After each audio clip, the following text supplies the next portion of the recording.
How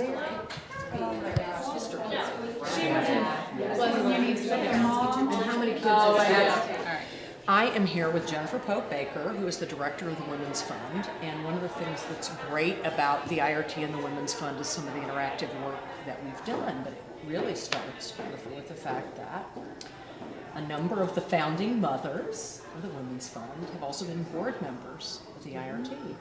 So kind of from the beginning, and not so much by plan, there was a lot of crossover.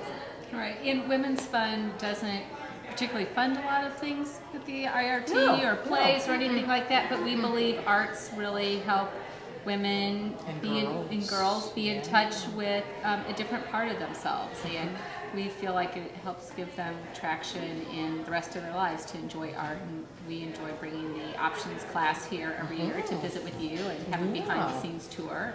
You can appreciate a little bit more when you know how the costumes are put together and what's behind the drapes. What's behind the drapes? We've had a number of years of doing this, where we tour the options group around, and one of the founding mothers is a former president of the IRT board, Jane Schlegel, and now her daughter-in-law is in the options class. Exactly. And I had a great number of years in the Women's Fund board, and I think I learned a lot in the Women's Fund, particularly from a social services funding perspective, because I knew a lot about arts funding, but not very much about social service funding.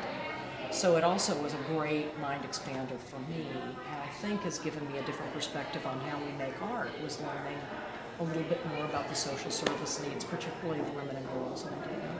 And I think it's important too for the women who are in options class to meet you and see the work that you've done. And you're this fabulous woman who's done a lot of good work for Women's Fund, but what are you doing for the IRT? What does it mean to be an artistic director?